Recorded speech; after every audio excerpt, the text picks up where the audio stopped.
Welcome to all. আশা করি তোমরা সবাই ভালো আছো। ক্লাস 12-এর তোমাদের যে এডুকেশান ক্লাস, তোমাদের এডুকেশান ক্লাস সবাইকে স্বাগত জানাচ্ছি। আগের দিন যে ক্লাস হয়েছিল সেই ক্লাসে এবং তার আগের যে ক্লাসগুলোয় তোমাদের বেশ কিছু প্রশ্ন আমি দিয়েছি। সেই প্রশ্নগুলোর উত্তর কিন্তু তোমরা লিখে দেখাওনি বা দেখাচ্ছ না। সবাইকে অনুরোধ করছি, সবাইকে নির্দেশ দিচ্ছি যে তোমরা সবাই কিন্তু প্রশ্নগুলোর উত্তর কিন্তু খাতায় লিখে আমার দেখাবে। তা নাহলে কিন্তু নিজেরাই সমস্যায় পড়ে যাবে। বারবার বলছি এই কথাটা। যাই হোক, সবাই দেখাবে। এছাড়া আজকে যে ক্লাস হবে, এই ক্লাসের পরেও বেশ কিছু প্রশ্ন তোমাদেরকে আমি দেবো, সেগুলো হোম টাস্ক হিসেবে লিখে আমাকে দেখাবে। আচ্ছা, আজকে আমরা যেটা আলোচনা করব, আগের দিন যেটা আলোচনা হচ্ছিল যে ফার্স্ট অধ্যায়ে তোমাদের আলোচনা হচ্ছে, তোমরা নিউ টুয়েলভের যে দ্বাদশ শ্রেণীর যে এডুকেশনের যে ফার্স্ট অধ্যায় শিখনের আলোচনা চলছে আমাদের। শিখনের বেশ কিছুটা আমরা আলোচনা করেছি। শিখনের চ্যাপ্টারের শিখন কাকে বলে, তার বৈশিষ্ট্য কী, তার প্রকৃতি কী, তারপরে তার শ্রেণীবিভাগ বা প্রকারভেদ আলোচনা করেছি আমরা। শিখনের সহায়ক উপাদান হিসেবে পরিণমন কী, তারপরে পেশনা কী, তাদের বৈশিষ্ট্য কী, তাদের সম্পর্কে আমরা আলোচনা করেছি। আজকে ঠিক শিখনের আরেকটা সহায়ক উপাদান আছে। শিখনের আরেকটা তোমরা জানো শিখনের বেশ কয়েকটা সহায়ক উপাদান আছে। কী কী উপাদান আছে আমরা আগের দিন আলোচনা করেছি। কী কী উপাদান সহায়ক উপাদান সেগুলো আলোচনা আগে হয়েছে। আজকে ঠিক আরেকটি সহায়ক উপাদান আমরা আলোচনা করব, যেটার নাম হচ্ছে মনোযোগ। সেটার নাম হচ্ছে কি মনোযোগ বা অ্যাটেনশান। এটাও কিন্তু শিখনের সহায়ক উপাদান ও শিখনে সাহায্য করে বলে একে শিখনের সহায়ক উপাদান বলে।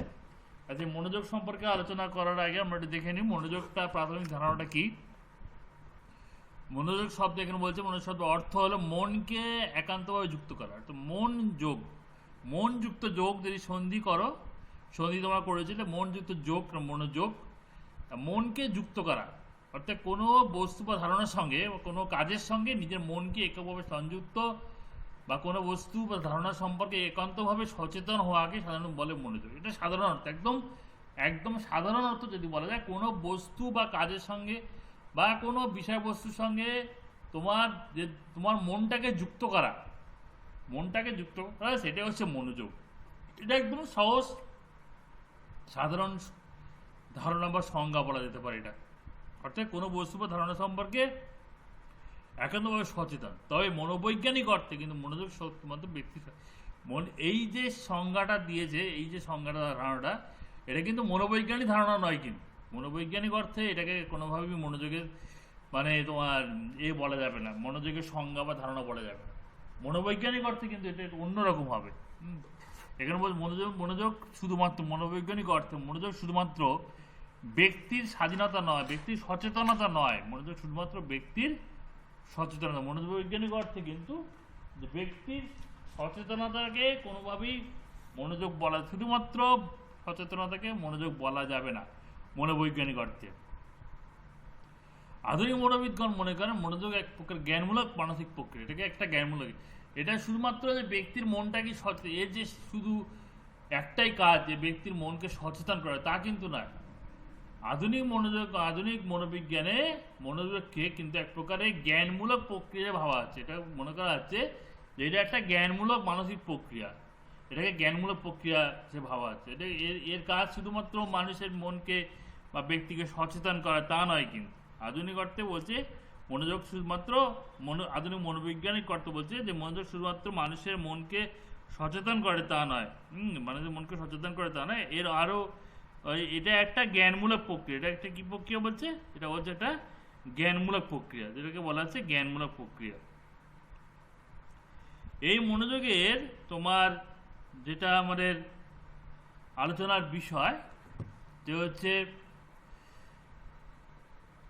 এর বৈশিষ্ট্য সংজ্ঞা দেখবো আমরা। এই বিচারে যে মানসিক সক্রিয়তা ব্যক্তিকে তার প্রত্যক্ষমূলক জ্ঞান বা অভিজ্ঞতা আহরণের মূলে কাজ করে, তাই হল মনোযোগ। এই সংজ্ঞাটা মনোবৈজ্ঞানিক অর্থে এই সংজ্ঞাটা বলছে যে মানসিক সক্রিয়তা, মনোযোগ একটা মানসিক সক্রিয়তা যা ব্যক্তিকে তার প্রত্যক্ষমূলক জ্ঞান বা অভিজ্ঞতা আহরণের মূলে কাজ করে। প্রত্যক্ষমূলক জ্ঞান মানে কি?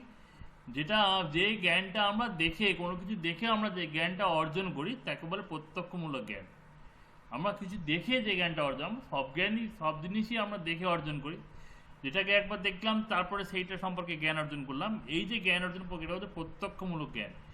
এই ধরনের জ্ঞান অর্জনের ক্ষেত্রে মনোযোগ বিশেষভাবে কাজ করে। এবার যে মানুষ মনোযোগ হলো একটা মানসিক সক্রিয়তা যা ব্যক্তিকে তার প্রত্যক্ষমূলক জ্ঞান বা অভিজ্ঞতা আহরণে মূলে কাজ করে, তাই হলো মনোযোগ। মনোযোগ কি করে? আমাদেরকে বিভিন্ন জ্ঞান বা অভিজ্ঞতা অর্জনে সাহায্য করছে। মনোযোগ একটা নিজের একটা সক্রিয়তা যে আমাদের জ্ঞান বা অভিজ্ঞতা অর্জনে কি করছে? আমাদেরকে সাহায্য করছে, তাই হলো মনোযোগ। শিখন এমন এক প্রক্রিয়া যা মানুষকে আচরণ সম্পাদনে সক্রিয় করে তোলে ও মানসিক পর্যায়ে ফল হিসাবে তাকে অভিজ্ঞতা। শিখন এখানে দেখানো হচ্ছে শিখনের সাথে মনোযোগের সম্পর্কটা দেখানো হচ্ছে। শিখনও একটা প্রক্রিয়া যা মানুষকে আচরণ সম্পাদনে, যা আমাদেরকে বিভিন্ন আচরণ সম্পাদনে সাহায্য করে এবং মানসিক পর্যায়ে ফল হিসাবে তাকে অভিজ্ঞতা অর্জনে সাহায্য করে। উভয় অভিজ্ঞতা অর্জনে উপযোগিতা করার চিন্তা করে আধুনিক শিক্ষক মনে করছেন যে মনোযোগ শিখন প্রক্রিয়া সহায়ক উপাদান। উভয় কিন্তু অভিজ্ঞতা অর্জনে সাহায্য করে। মনোযোগ যেমন আমাদের অভিজ্ঞতা অর্জনে সাহায্য করছে, জ্ঞানমূলক যে এখানে বলছে অভিজ্ঞতা অর্জনের মূলে কাজ করে, মানে অভিজ্ঞতা অর্জনে সাহায্য করে। শিখনও কিন্তু আমাদেরকে অভিজ্ঞতা অর্জনে সাহায্য করে।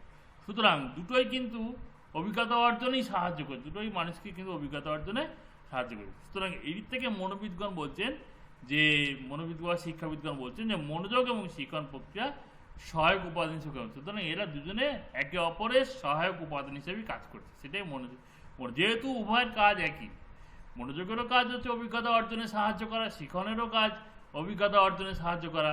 সুতরাং এই দিক থেকে মিল আছে বলে শিক্ষাবিদগণ বলছেন মনোযোগ এবং শিখন দুটো এমন প্রক্রিয়া যারা পরস্পর সহায়ক উপাদান হিসেবে কাজ করে। এবার নিচে এসেছি আমরা দেখবো যে মনোযোগের এই যে মনোযোগ সম্পর্কে ধারণা আমরা লাভ করলাম যে মনকে যোগ করে, কাজের বা বস্তুর সঙ্গে মনকে যোগ করে, সেই হলো মনোযোগ। তার কিছু বৈশিষ্ট্য আমরা দেখব। মনোযোগের বৈশিষ্ট্যাবলী আমরা দেখব। বলছে মনোযোগ প্রক্রিয়ার ফলে কোনো বস্তু চেতনার কেন্দ্রস্থলে উপস্থাপিত হয়। মনোযোগ মনে করে এই যে এইটা একটা ছবি তোমরা দেখতে পাচ্ছ। এইটা মনোবিজ্ঞান মনে করে মানুষের মনে দুটো স্তর আছে, একটি হলো চেতনা স্তর, অপরটি হলো অবচেতন স্তর। এইটা একটা মানুষের মনের ছবি কল্পনা করা হয়েছে। মানুষের মনটার ভেতরে এরকম একটা ছবি আছে যে মানুষের মনের মনোবিজ্ঞান বলছে মানুষের মনের দুটি স্তর আছে। একটা হচ্ছে অবচেতন, এটা হচ্ছে অবচেতন স্তর, আর এটা হচ্ছে এই যে সাদা অংশটা দেখছো এটা চেতনার স্তর, আর এটা হচ্ছে অবচেতনার স্তর। আর এই যে মাঝখানে একটা অংশ রয়েছে এটা হচ্ছে চেতনার কেন্দ্রস্থল। এটা কি বলে? চেতনার কেন্দ্রস্থল। মোটামুটি দুটো স্তর, এই একটা অবচেতন স্তর, এটা চেতনার স্তর। কেন্দ্রস্থলটা এই চেতনার স্তরের মধ্যেই আছে, কেন্দ্রস্থলটা চেতনার স্তরের মধ্যে, ওটাকে আলাদা কোনো স্তর বলা যাবে না। তাহলে আমাদের মনে যে বস্তুগুলো থাকে, আমাদের মনে তো অনেক বস্তু থাকে, এই বস্তুগুলো কিন্তু এই দুটো স্তরেই অবস্থান করে। আমাদের মনের ভেতরে যে বস্তুগুলো থাকে সেগুলো কিন্তু, যে জ্ঞান বা বস্তুগুলো থাকে সেগুলো কিন্তু দুটো স্তরে অবস্থান করে। কোনো জ্ঞান অবস্থা এই স্তরে অবস্থান করছে, কোনো জ্ঞান অবস্থা আবার এই স্তরে অবস্থান করছে, আবার কোনো একটা জ্ঞান অবস্থা এই স্তরে অবস্থান। এই স্তরে কিন্তু সবসময় একটা জ্ঞান বা বস্তু অবস্থান করবে। কোনো সময় এখানে অনেক কটা জ্ঞান বা বস্তু অবস্থান থাকতে পারে। এইখানে আরো অনেক জ্ঞান বা বস্তু থাকতে পারে অবচেতন স্তরে।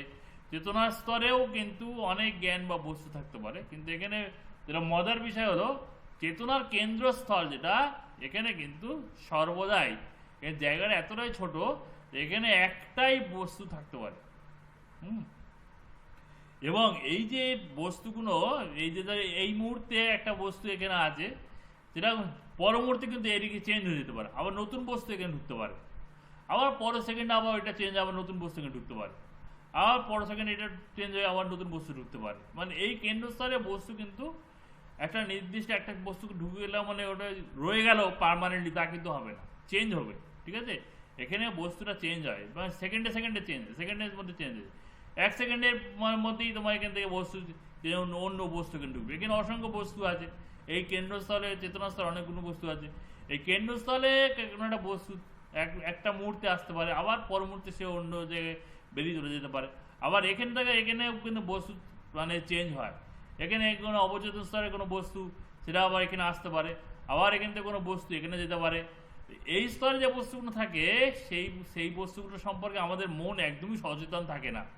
মানে এগুলো অনেক বস্তু এই অঞ্চলটায় বেশি বস্তু থাকে, এই স্তরে যে বস্তুগুলো থাকে সেগুলো সম্পর্কে আমাদের মন কিন্তু একদমই সচেতন থাকে না। মানে এগুলো আমাদের মনের সচেতন অবস্থায় থাকে না। এই স্তরে যেগুলো থাকে, এই চেতনা স্তরে, ওইগুলো সম্পর্কে আমাদের মন সচেতন থাকে। তার পার্থক্যটা কি? অবচেতন স্তরে যে বস্তুগুলো থাকে সেগুলো সম্পর্কে আমাদের মন কিন্তু সচেতন থাকে না। ঠিক আছে, সেগুলো মনটা সচেতন থাকে না। মন সচেতন থাকে কোন স্তরে বস্তু সম্পর্কে? চেতনার স্তরের বস্তু সম্পর্কে। এবং যে বস্তুটায় চেতনার কেন্দ্রস্থলে থাকে সেইটা সম্পর্কে সর্বাধিক সচেতন থাকে আমাদের মন। যে বস্তুটা এই কেন্দ্রস্থলে থাকবে সেটা সম্পর্কে কি হবে? আমাদের মনটা কি হবে? সর্বাধিক সচেতন থাকবে। ঠিক আছে, এই স্থলে কিন্তু এই স্তর আমি আগে বলেছি যে এটা প্রতি সেকেন্ডে এখানে কিন্তু বিষয়বস্তু চেঞ্জ হচ্ছে। এখানে এই মুহূর্তে একটা বস্তু ঢুকে গেল আছে, এটা সম্পর্কে আমার মন সর্বাধিক সচেতন আছে। পর মুহূর্তে হবে এখানে জায়গা চেঞ্জ, এবার বেরিয়ে চলে যেতে পারে এদিকে, আবার নতুন বস্তু এখানে আসতে পারে। পর মুহূর্তে এখান থেকে এটা বেরিয়ে গেল, আবার নতুন বস্তু আসতে পারে। কিন্তু এই স্তরে যে বস্তুটা থাকবে সেটা সম্পর্কে আমার মন কি সর্বাধিক সচেতন থাকবে, এবং সেই বস্তুটার প্রতি আমার মনোযোগ সবচেয়ে বেশি থাকবে। এবং সেই বস্তুটার প্রতি আমার মনোযোগটা কি থাকবে? সবচেয়ে বেশি থাকবে। যেমন ধরো এই যে ছবিটা দেখতে পাচ্ছ, এই ছবিটা যদি তোমরা ভাবো যে দেখবে যে আমাদের চোখে সবচেয়ে বেশি লাগছে কোনটা বলতো? এই যে কালো অংশটা। এই ছবিটার মধ্যে সবচেয়ে বেশি লাগছে কোন অংশটা? কালো অংশটা। তার মানে কি আমাদের যে মনের চেতনা যে কেন্দ্রস্থলে এই কালো অংশটা কিন্তু অবস্থান করছে, ফলে এইটার প্রতি আমাদের সবচেয়ে বেশি মনোযোগ আমরা দিচ্ছি। মানে আমাদের মনের কেন্দ্রস্থলে কিন্তু এই অংশটা আছে। আবার পরবর্তী দেখো আবার আমাদের কিন্তু এই মানে বস্তু চেঞ্জ হয়ে যাচ্ছে, আমরা অন্যদিকে মন দিয়ে দিচ্ছি। ঠিক আছে, এইটার প্রতি মনোযোগ বেশিক্ষণ তুমি দিয়ে রাখতে পারো, তুমি এমনি এক্ষুনি পরীক্ষা করে দেখতে পারো। ঠিক আছে, তাহলে এইটা হচ্ছে মনোযোগের একটা কেন্দ্রস্থল, যেখানে একটাই বস্তু থাকতে পারে যার প্রতি আমরা সর্বোচ্চ মনোযোগ দিই।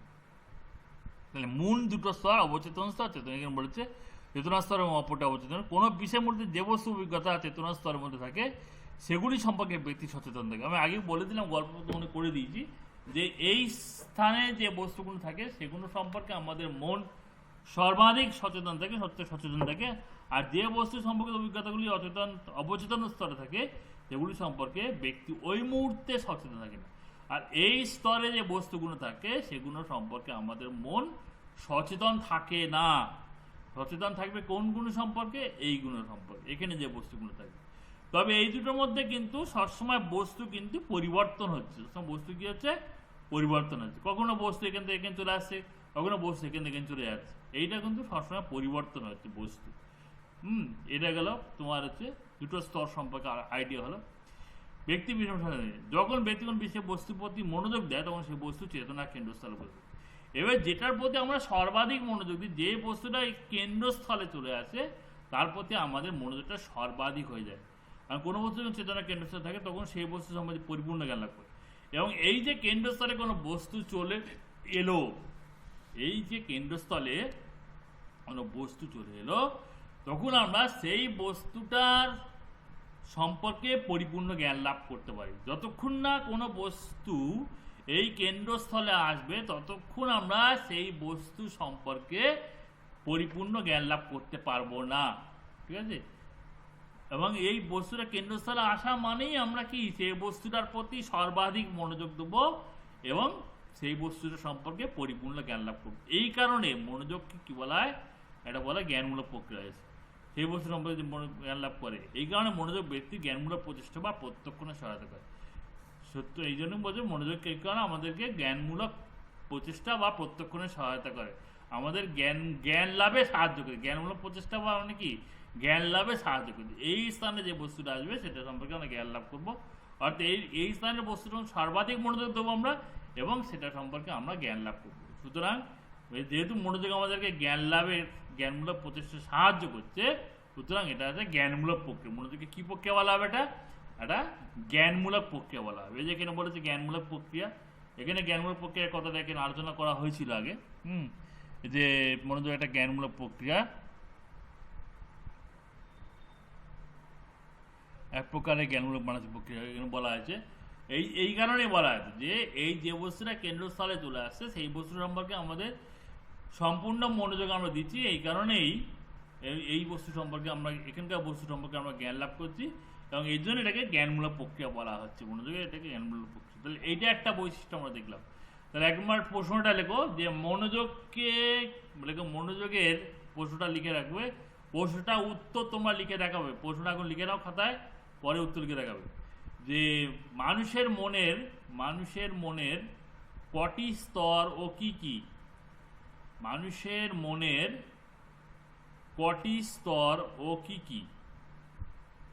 2 নম্বর প্রশ্ন হচ্ছে মানুষ সর্বাধিক মনোযোগ দেয় কোন বস্তুটির ওপর? মানুষ সর্বাধিক মনোযোগ দেয় কোন বস্তুটির উপর?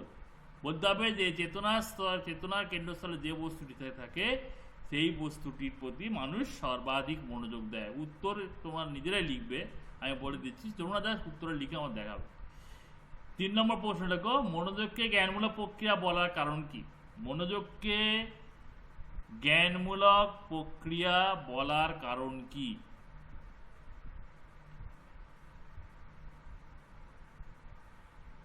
তাহলে এখানে আমরা দেখলাম যে পূর্বত্ব বৈশিষ্ট্য থেকে দেখা যাচ্ছে এই প্রক্রিয়ায় চেতনা ক্ষেত্রের মধ্যে বিভিন্ন বস্তুর মধ্যে এক বিশেষ মুহূর্তে একটি মাত্র বস্তু চেতনা কেন্দ্রস্থলে আসে। একটু আগে তোমার বলে দিয়েছি যে এখানে অনেকগুলো বস্তু আছে, কিন্তু এইখানে কটা বস্তু থাকবে? এখানে একটা বিশেষ মুহূর্তে একটাই বস্তু থাকবে। এই যে কেন্দ্রস্থলে একটা বিশেষ মুহূর্তে কটা বস্তু থাকবে? একটাই বস্তু থাকবে। সেটা বলছে এখানে একটি মাত্র চেতনা কেন্দ্রস্থলে কেন্দ্রে স্থান গ্রহণ করে। অর্থাৎ ব্যক্তি যে বিভিন্ন বস্তুগুলি সচেতন তার মধ্যে একটি নির্বাচন করে চেতনার কেন্দ্রস্থলে স্থাপন করে। অর্থাৎ এই প্রক্রিয়ায় বস্তু নির্বাচন হয়। মনোযোগে কি হচ্ছে? বস্তু নির্বাচন। এখানে কোন বস্তুটা আসবে সেটা কিন্তু নির্বাচন হচ্ছে। এখানে কিন্তু অনেক বস্তু থাকতে পারে, এখানে একটা বস্তু থাকতে পারে। এখানে কি থাকবে? একটা বস্তু। এই জন্য বলছে অর্থাৎ এই প্রক্রিয়া বস্তু নির্বাচন হয়। ব্যক্তি বিভিন্ন উদ্দীপকের মধ্যে থেকে একটি মাত্র নির্বাচন করে এবং অন্যগুলিকে মুহূর্তের মধ্যে পরিত্যাগ করে। সুতরাং জ্ঞানমূলক বস্তু নির্বাচন মনোযোগ প্রক্রিয়ার বৈশিষ্ট্য রয়েছে। এখানে দেখো, এখানে কি হচ্ছে? বস্তু নির্বাচন হচ্ছে, একটা বস্তুকে নির্বাচন করছে। উদ্দীপক মানে বস্তু। উদ্দীপক মানে কি? বিভিন্ন উদ্দীপকের মধ্যে থেকে মানে কি? উদ্দীপক মানে কি? বস্তু। এখানে একটা বস্তু নির্বাচন করে এখানে নিয়ে আসছে। হ্যাঁ, অন্যগুলো কিন্তু ওই মুহূর্তে পরিত্যাগ করছে। আবার পর মুহূর্তে অন্য বস্তুর প্রতি মনোযোগ দিতেই পারে, কিন্তু একটা মুহূর্তে একটা বস্তুর প্রতি মনোযোগ থাকে। এই জন্য বলছে এটাকে বলা হচ্ছে এখানে বস্তু নির্বাচন হয়। এখানে বস্তু কি হয়? সুতরাং জ্ঞানমূলক বস্তু নির্বাচন মনোযোগ প্রক্রিয়া একটি বৈশিষ্ট্য। এটা একটা বৈশিষ্ট্য যে জ্ঞানমূলক বস্তুকে নির্বাচন করা মনোযোগের একটা বৈশিষ্ট্য। মনোযোগের আরেকটা বৈশিষ্ট্য কি? একটা বৈশিষ্ট্য কি? মনোযোগের একটা জ্ঞানমূলক প্রক্রিয়া এবং বস্তু নির্বাচন করা, জ্ঞানমূলক বস্তু নির্বাচন করা মনোযোগের একটি বৈশিষ্ট্য। তাহলে মনোযোগের বৈশিষ্ট্য কি পেলে তোমরা? জ্ঞানমূলক বস্তু নির্বাচন। এই যে কেন্দ্রস্থলে কোন বস্তুটা আসবে যার প্রতি আমরা সর্বাধিক মনোযোগ দেবো, এই বস্তুটা নির্বাচন কিন্তু মনোযোগ করে। একটাই বস্তু কিন্তু থাকতে পারবে, এক মুহূর্তে একটা বস্তু থাকতে পারবে। বাকি বস্তু এখানে থাকবে, পর মুহূর্তে আবার চেঞ্জ হয়ে যাবে, কিন্তু একটা মুহূর্তে একটাই বস্তু থাকবে। অর্থাৎ কেন্দ্রস্থলে সবসময় একটা বস্তু থাকবে। বাকি বস্তুগুলোর প্রতি মনোযোগ কতটা থাকে না, ওই মুহূর্তে থাকে না, ওই মুহূর্তে বাকি বস্তুর প্রতি থাকে না, পরিত্যাগ করে ওগুলো। এটা বৈশিষ্ট্য। ঠিক আছে, তাহলে এখানে বস্তু নির্বাচন হচ্ছে, এটা একটা বৈশিষ্ট্য গেল যে মনোযোগ কি করছে? বস্তু নির্বাচন করে, বস্তু নির্বাচন করে।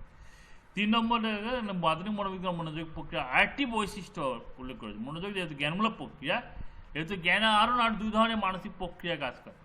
মনোযোগ একটা জ্ঞানমূলক প্রক্রিয়া আমরা আগে পড়েছি। আমরা আগেই জানলাম যে মনোযোগের মাধ্যমে যেহেতু আমরা জ্ঞান লাভ করি, সুতরাং এটাকে কি বলা হবে?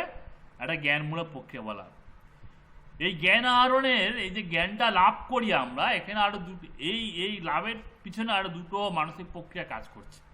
এই যে জ্ঞানটা লাভ করছি, এই লাভের সময় আরো দুটো মানসিক প্রক্রিয়া কাজ করছে। যেমন যখন ব্যক্তি কোনো বস্তু মনোযোগী হয়, তখন সে তার সমস্ত দোষ গুণ বিশ্লেষণ করে, কিন্তু বিশ্লেষণাত্মক অভিজ্ঞতা বস্তু সম্পর্কে তাকে একক সামগ্রিক জ্ঞান সরবরাহ করতে পারে। যখন একটা বস্তুর প্রতি মনোযোগ দিচ্ছে, এই যে কেন্দ্রস্থলে যখন যে বস্তুটা আসছে তার প্রতি আমরা আগে বলেছি তার প্রতি সর্বাধিক মনোযোগ দিই আমরা।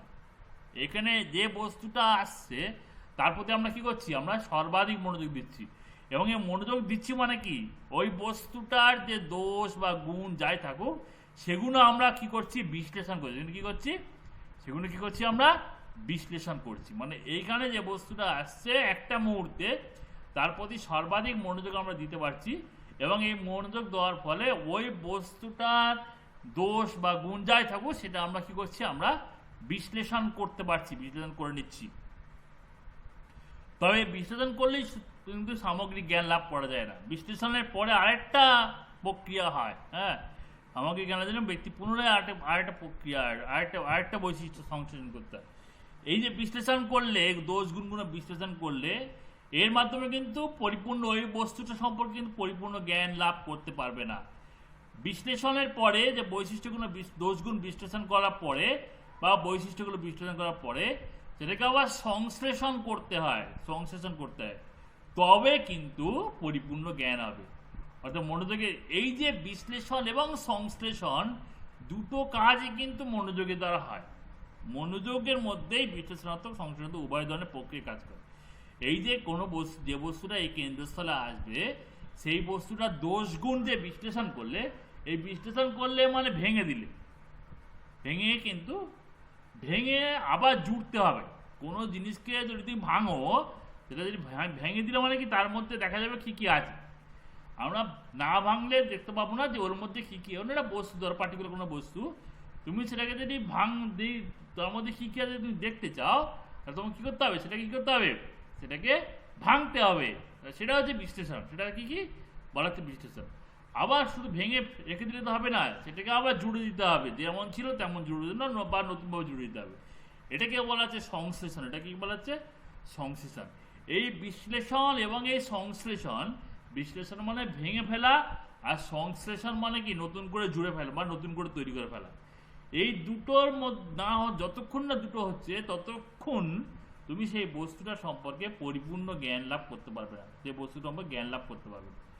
মনোযোগ এমন একটা প্রক্রিয়া, যে প্রক্রিয়ায় এই বিশ্লেষণও হয় এবং এই সংশ্লেষণও হয়। অর্থাৎ কোনো বস্তুর দোষ গুণ ভেঙে দেখাও হয়, আর সেগুলোকে পুনরায় জুড়ে নতুন বস্তু তৈরি করা যায়। হ্যাঁ, বিশ্লেষণ সংশ্লেষণ দুটোই এখানে কেন যে বস্তুটা আছে সেটা সম্পূর্ণ হয়।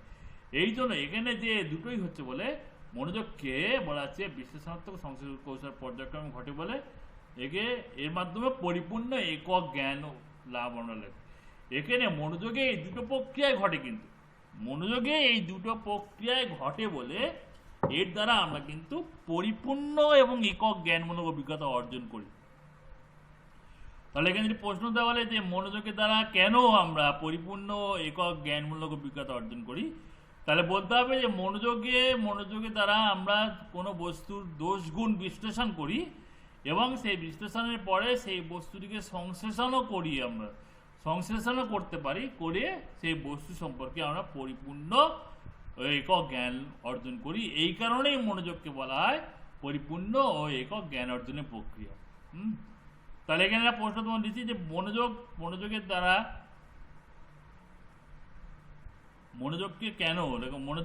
কেন পরিপূর্ণ ও একক জ্ঞান অর্জনের প্রক্রিয়া বলা হয়? পরিপূর্ণ ও একক জ্ঞান অর্জনের প্রক্রিয়া বলা হয়। পরিপূর্ণ ও একক জ্ঞান অর্জনের প্রক্রিয়া বলা হয়। কেন বলা হয়, কি বলবে? যে এখানে যে বস্তুটা আসে, এই যে কেন্দ্রস্থলে যে বস্তুটা আসে, সেই বস্তুটার প্রতি আমরা সর্বাধিক মনোযোগ দিই, এবং এর ফলে এই বস্তুটার যে দোষ গুণগুলো সেগুলো প্রথমে বিশ্লেষণ হয়, মানে প্রথমে ভাঙা হয়। বিশ্লেষণ করলে একক অভিজ্ঞতা লাভ করা যায় না, তারপরে সেই বিশ্লেষণাত্মক অভিজ্ঞতাগুলিকে আবার কি করতে হয়, আবার সংশ্লেষণ করতে হয়। কি করতে হয়? সংশ্লেষণ মানে নতুন করে জুড়তে হয়, নতুন ভাঙতে হয় আবার জুড়তে হয়। এই দুটো কৌশল হচ্ছে বলেই আমরা মনোযোগের মাধ্যমে আমরা পরিপূর্ণ ও একক জ্ঞান লাভ করতে পারছি। ঠিক আছে, বিশ্লেষণ ও সংশ্লেষণ এই দুটো হচ্ছে বলেই আমরা এর মাধ্যমে কি করতে পারছি, পরিপূর্ণ একক জ্ঞানমূলক অভিজ্ঞতা অর্জন করতে। তাহলে আমরা তিনটে পড়ে যে মনোযোগের দুটো স্তর, এটা একটা বৈশিষ্ট্য, এর মাধ্যমে জ্ঞানমূলক প্রচেষ্টা প্রত্যক্ষণে সহায়তা করে। 2 নম্বর, এখানে বস্তু নির্বাচন হয়, বস্তু নির্বাচনের প্রক্রিয়া। 3 নম্বর, এর মাধ্যমে আমরা পরিপূর্ণ একক জ্ঞানমূলক অভিজ্ঞতা অর্জন করি। কিভাবে করি না, কোনো বস্তুর বিশ্লেষণ ও সংশ্লেষণের মধ্য দিয়ে এখানে আমরা পরিপূর্ণ একক জ্ঞানমূলক অভিজ্ঞতা অর্জন করছি। এরপরে দেখো, এরপরে যেটা আলোচনা হবে, আরেকটা বৈশিষ্ট্য মনোযোগে আমরা দেখবো, এটা হচ্ছে কোনো বস্তু কেন্দ্র করে মনোযোগ খুব বেশি সময় স্থির থাকতে পারে না। আমি আগেই তোমরা বলেছি এইখানে কিন্তু এই যে কেন্দ্রস্থলে, এই কেন্দ্রস্থলে কিন্তু কটা বস্তু থাকবে? এক মুহূর্তে একটাই বস্তু থাকবে, পর মুহূর্তে চেঞ্জ হবে, পর মুহূর্তে আবার এখান থেকে নতুন বস্তু ঢুকে যাবে, এ আবার বেরিয়ে যাবে। হ্যাঁ, আবার এখান থেকে আবার এখানে সেখানে ঢুকতে পারে, আবার এখান থেকে বেরিয়ে আবার এখানে চলে যেতে পারে। তাহলে এখানে কিন্তু এক মুহূর্তে একটা বস্তু থাকবে, অর্থাৎ মনোযোগ কোনো বস্তুর প্রতি স্থির থাকে না, মনোযোগ কোনো একটা বস্তুর প্রতি আমাদের স্থির থাকে না। এই কেন্দ্রস্থলে যেহেতু সবসময় বস্তু চেঞ্জ হচ্ছে, অতএব আমাদের মনোযোগও সবসময় কিন্তু চেঞ্জ হচ্ছে। কোনো একটা বস্তুর প্রতি আমাদের স্থির মনোযোগ আমাদের থাকে না, স্থির মনোযোগ আমাদের থাকে না, সব সময় চেঞ্জ, সবসময় কী হচ্ছে? চেঞ্জ হচ্ছে, খুব বেশি সময় এই যে স্থির থাকতে পারে না। কেন্দ্রস্থলে যেহেতু একটাই বলছে কেন্দ্র করে মনোযোগ খুব বেশি সময় থাকতে পারে না, এই স্থানে একটা বস্তু থাকে বলে এইটা সবসময় চেঞ্জ হচ্ছে, কী হচ্ছে? চেঞ্জ হচ্ছে আমাদের, অর্থাৎ মনোযোগে এক বস্তু থেকে অন্য বস্তুতে স্থানান্তরিত হয়ে থাকে। এই যে স্থানান্তরিত, যে এখান থেকে বস্তু সবসময় চেঞ্জ হচ্ছে, এই জন্য বলছে মনোযোগ কি একটা বস্তু থেকে অন্য বস্তুতে কী হচ্ছে? স্থানান্তরিত। এই যে বৈশিষ্ট্যটা মনোযোগ বস্তু বলা যায় পরিবর্তনশীলতা বা বিদোলন বা oscillation of attention, oscillation of attention. এই যে মনোযোগের যে বিষয়বস্তু পরিবর্তন হচ্ছে, যে এক মুহূর্তে একটা বস্তু এখানটা আছে, পর মুহূর্তে এইটা বেরিয়ে গেল, আবার নতুন বস্তু ঢুকলো, তারপর মুহূর্তে আবার এখান থেকে বেরিয়ে আবার নতুন বস্তু ঢুকলো, এই যে চেঞ্জ হচ্ছে, এই যে পরিবর্তন হচ্ছে, এটাকে বলা হচ্ছে মনোযোগের কি বলা হচ্ছে? পরিবর্তনশীলতা বা বিদোলন। পরিবর্তনশীলতা বা কি বলছে? বিদোলন। ব্যক্তি ইচ্ছা করলেও তার মনোযোগে একই বস্তুর উপর দীর্ঘকাল ধরে রাখতে পারবে না। এটা আমার একটা মজার বিষয়, বুঝলে? তুমি ইচ্ছা করলেও এখানে একটা এই বস্তুটার প্রতি তুমি দীর্ঘক্ষণ মনোযোগ দিতে পারবে না, চেঞ্জ হবেই, চেঞ্জ হবে, এটা মনের মাইন্ডের ব্যাপার, এটা চেঞ্জ হবেই, একটা বস্তু বলে তুই দীর্ঘক্ষণ রাখতে পারবে না। এটাকে বলা হচ্ছে মনোযোগের একটা বৈশিষ্ট্য, যেটা হচ্ছে বিদোলন বা পরিবর্তনশীলতা। স্বতঃস্থল পারভাসী চেতনার ক্ষেত্রে অবস্থিত কোনো বস্তু কেন্দ্রস্থলে এসে যায় স্বতঃস্থলভাবে, মানে এমনি এমনি চলে আসে, এখান থেকে বস্তু ওখানে চলে এলো, আবার একটা চেঞ্জ হয়ে মূর্তি চেঞ্জ হয়ে গেল, তুমি ইচ্ছা করলে পাবে না। তুমি যদি মনে করো আমি এটাকেই মনোযোগ দেবো, পারবে না, পারবে না তুমি। বরং তুমি এমনি চেষ্টা করে দেখো তুমি পারো কি না, পারবে না, তোমরা পারবে না, ঠিক আছে? চেঞ্জ হবেই, এখানে বস্তু এখানে ঢুকবে, এখানে বস্তু এখানে ঢুকবে, আমাদের মনে এটা হয়, আমাদের মনে এটা স্বতঃস্থল বা স্বতঃস্থল মানে কি এমনি এমনি হয়ে যায়। এটা পরীক্ষা দেখা গেছে মনোযোগের এই বিদোলন বা পরিবর্তন প্রায় 2 সেকেন্ড অন্তর হয়, যে এক মুহূর্ত মানে 2 সেকেন্ড অন্তর এই পরিবর্তনটা হয়। এই পরিবর্তন এত দ্রুত হয়, এই যে পরিবর্তনটা এত দ্রুত হয় যে আমাদের এত ধরতে পারি না ব্যাপারটা, অভিজ্ঞতা অর্জনের পক্ষে ব্যাহত করে না, কিন্তু হয়, এটা পরিবর্তনটা হয়, এটা ঠিক, এত দ্রুত আমরা ধরতে পারি না, 2 সেকেন্ড মানে 2 সেকেন্ডের ব্যাপার, ঠিক আছে? পাশে চিত্রটা দেখা যাচ্ছে, তাদের 2 ধরনের দেখা যাচ্ছে, তার মধ্যে যে কোনো এক ধরনের রেখা দ্বারা গঠিত চিত্র পড়ে মনোনিবেশ করলে অনুভব করে যতক্ষণ অন্তর চিত্র অপর অংশে দেখো, এখানে তুমি মনোযোগ দিচ্ছ, সঙ্গে সাথে পরবর্তী এখানে চলে আসছে, আবার পরবর্তী এখানে চলে আসছে, তুমি একটার উপর মনোযোগ বেশিক্ষণ দিতে পারবে না, অসম্ভব ব্যাপার, ঠিক আছে? তোমার মনে এগুলো আসবে, এগুলো সব আসবে, পরপর চলে আসবে, পর মুহূর্তে চেঞ্জ হবে। এই যে চেঞ্জ, এই যে পরিবর্তন, এটা হচ্ছে বলা হচ্ছে বিদোলন বা পরিবর্তনশীলতা, এটা মনোযোগের একটা বৈশিষ্ট্য, মনোযোগের একটা বৈশিষ্ট্য, ঠিক আছে? তাহলে এখানে একটা বৈশিষ্ট্য আলোচনা করলো, সেটা তোমার খাতায় আর একটা প্রশ্ন লেখো, যে মনোযোগের পরিবর্তনশীলতা বা বিদোলন বলতে কি বোঝো?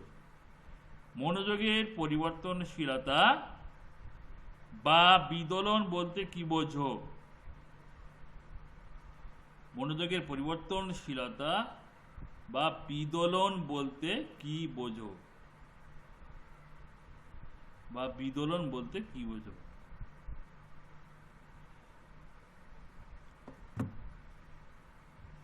এরপরে দেখো, এরপরে আমাদের আরেকটা বৈশিষ্ট্য আছে, যেটা বলছে চঞ্চলতা বা বিচলন। চঞ্চলতা বা বিচলন মনোযোগ প্রক্রিয়া আর এক ধরনের পরিবর্তনের উল্লেখ করা যায়। অনেক সময় উদ্দীপক বা মনোযোগের বিষয়বস্তু ব্যক্তি ইন্দ্রিয়কে উত্তেজিত করে সত্ত্বেও তার মনোযোগ বস্তুর উপর থাকে না। একটি ঘড়ি, হাতে ঘড়ি কানের কাছে ধরলেও টিকটক শব্দ শোনা যায়, কিন্তু একটু লক্ষ্য করলে দেখা যায় কিছুক্ষণ অন্তর শব্দের সংবেদন হচ্ছে না, আবার পরবর্তী শব্দ। তো ধরো তুমি একটা জিনিসের প্রতি মনোযোগ দিচ্ছ, একটা আওয়াজ হচ্ছে, তুমি দেখবে কিছুক্ষণ আওয়াজটা শুনতে পাচ্ছ, আবার কিছুক্ষণ পরে মনে হচ্ছে আওয়াজটা কিন্তু হচ্ছে, আওয়াজটা কিন্তু হচ্ছে, কন্টিনিউ হচ্ছে। তুমি পর মুহূর্তে মনে হচ্ছে যে না আওয়াজটা আবার শুনতে পাচ্ছ না, আবার পর মুহূর্তে মনে হচ্ছে আওয়াজটা আবার শুনতে পাচ্ছ, আবার পরবর্তী দেখো অনেক সময় দেখো দূর থেকে কোনো আওয়াজ ভেসে আসে, প্রথম মনে হয় যে আওয়াজটা আসছে, হ্যাঁ, আবার মনে হচ্ছে আওয়াজটা আসছে না। যখন মনে হয় যে আওয়াজটা আসছে না, একটু ভালো করে শুনে দেখি আওয়াজটা হচ্ছে কিনা, তখন আমরা মনোযোগ দিয়ে শুনি যে হ্যাঁ আওয়াজটা হচ্ছে কিনা শুনি। এই যে মনোযোগ দিলাম মানে কি আমার আওয়াজটা বেশি শুনতে পাচ্ছি। আবার তারপর মনে হয় না ও আওয়াজটা আমার শোনার দরকার নেই, আওয়াজটা কিন্তু হচ্ছে, আওয়াজটা কিন্তু হচ্ছে। তুমি আবার মনোযোগটা সরিয়ে নিলে, হ্যাঁ, পরে আবার মনে হচ্ছে যে না আওয়াজটা তুমি আর শুনতে পাচ্ছ না। আবার পরবর্তী মনে হয় আওয়াজটা হচ্ছে শুনিত, আবার তুমি কান দিয়ে মনোযোগ দিয়ে শুনলে দেখবে হ্যাঁ আওয়াজটা তোমার কানে আসছে। তাহলে আওয়াজটা কিন্তু কন্টিনিউ হয়ে যাচ্ছে, কখনো তোমার কানে আওয়াজটা আসছে কখনো আসছে না। এটা না আসার কারণ কি, যে কখনো মনে হচ্ছে আওয়াজটা আসছে না, মানে মনোযোগ তুমি দিচ্ছ, যখনই বস্তুটার প্রতি মনোযোগ দিচ্ছ, আওয়াজটার প্রতি মনোযোগ দিচ্ছ, তখন তোমার কানে আওয়াজটা আসছে। আবার যখন আওয়াজটার প্রতি মনোযোগ দিচ্ছ না, তখন আওয়াজটা চলে যাচ্ছে। এইটা হচ্ছে কিন্তু অ্যাকচুয়ালি জিনিসটা কি বলতো, আওয়াজটা কিন্তু কন্টিনিউ হচ্ছে, আওয়াজটা কিন্তু কন্টিনিউ হচ্ছে, হ্যাঁ। কোনো তুমি মনোযোগ দিলে শুনতে পাচ্ছ, এটা যখন হচ্ছে বস্তুটা তোমার কেন্দ্রস্থলে থাকছে তখন তুমি শুনতে পাচ্ছ আওয়াজটা, আর পরবর্তীও বেরিয়ে যাচ্ছে ফলে শুনতে পাচ্ছ, আবার পরবর্তী ঢুকতে পারে কিন্তু এখানে যে বস্তুটা ছিল সেটা বেরিয়ে যেতে, আবার যে সে আবার ফিরে আসবে না তার কিন্তু মানে নেই, আবার ফিরে আসবে। এদের এক মুহূর্তে আছে এখানে, আবার বেরিয়ে গেল, আবার ফিরে আসবে, আবার বেরিয়ে যেতে পারে, আবার ফিরে আসবে, আবার বেরিয়ে যাবে, আবার ফিরে আসবে, ঠিক আছে। এই যে আমরা যে ঘড়ি আওয়াজ বলছে, টিকটক শব্দটা আমরা একবার শুনতে পাচ্ছি, একবার শুনতে পাচ্ছি না, মানে কি যখন শুনতে পাচ্ছি তখন কি টিকটক আওয়াজটা এই মনোযোগের কেন্দ্রস্থলে আছে, আওয়াজ যখন শুনতে পাচ্ছি না মনে হচ্ছে তখন কিন্তু ও বাইরে, কিন্তু আওয়াজটা কিন্তু হচ্ছে, আওয়াজটা কিন্তু হচ্ছে, আওয়াজ শুনতে পাচ্ছি মানে কি আবারও কেন্দ্রস্থলে ফিরে আসছে। এই যে এটাও ঘটে, কিন্তু এটাও কিন্তু ঘটে। এটাকে বলা হবে, এই যে ঘটনা ঘটে একে বলা হবে মনোযোগের চঞ্চলতা বা বিচলন। একে কি বলা হবে, মনোযোগের চঞ্চলতা বা বিচলন বা ফ্লাকচুয়েশন অফ অ্যাটেনশন। এইটা গেল বিদোলন বা পরিবর্তনশীলতা, এটা হল বিচলন। যে এই যে আওয়াজটা এক মুহূর্তে আমরা শুনতে পেলাম, আবার পর মুহূর্তে শুনতে পাচ্ছি না, হ্যাঁ, কিন্তু আওয়াজটা কিন্তু হচ্ছে, আওয়াজটা কন্টিনিউ হয়ে যাচ্ছে। কিন্তু তুমি যে মনোযোগটা বেশি দিচ্ছ অমনি তুমি সেটাকে শুনতে পাচ্ছ, আবার যে মনোযোগ কমিয়ে দিচ্ছ অমনি শুনতে পাচ্ছ না, বা আস্তে শুনতে পাচ্ছ, বা শুনতেই পাচ্ছ না, ঠিক আছে। এই যে ঘটনা ঘটে এটা বলা হয় মনোযোগের চঞ্চলতা বা বিচলন। এটা একটা বৈশিষ্ট্য প্রদান করে। তারা এখানে একটা প্রশ্ন লেখো যে মনোযোগের চঞ্চলতা বা বিচলন বলতে কি বোঝো। মনোযোগের চঞ্চলতা বা বিচলন বলতে কি বোঝো, মনোযোগের চঞ্চলতা বা বিচলন বলতে কি বোঝো, এটা একটা প্রশ্ন তোমাদের এখানে দিলাম আমি। মনোযোগ চঞ্চলতা বা বিচলন বলতে কি বোঝো। এরপরে আর একটা বৈশিষ্ট্য, প্রত্যেকটা বৈশিষ্ট্য আমরা আলোচনা করছি এখানে। মনোযোগের একটা বৈশিষ্ট্য এখানে আছে যে পরীক্ষায় প্রমাণ করেছেন, মনোবিদ প্রমাণ করেছেন মনোযোগ প্রক্রিয়া পরিসর ব্যক্তিদের, পরিসর বললে জিনিস আছে, পরিসর, এই পরিসর ব্যক্তি ব্যক্তি আলাদা, ব্যক্তিভেদে পৃথক হয়, পরিসর ব্যক্তিভেদে কি হয় পৃথক হয়। যেমন ধরো পরিসর কাকে বলে আগে আমরা দেখি, পরিসর জিনিসটা কি আগে দেখতে হবে আমাদের। পরিসর হচ্ছে, তোমরা ধরো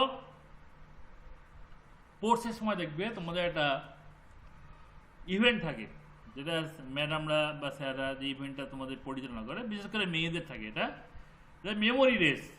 মেমোরি রেসটা জিনিস কি, ধরো একটা জায়গায় তোমাদের স্যার বা ম্যাডাম কিছু জিনিস রেখে দিয়েছে, কিছু একটা ধরো একটা তোমার একটা পেন, একটা পেন্সিল, একটা রবার, একটা হচ্ছে তোমার হচ্ছে একটা ধরো একটা সুতো বা একটা দড়ি, এরা রেখে দিয়েছে অনেক কটা জিনিস, প্রায় 8টা-10টা জিনিস রেখে দিয়েছে।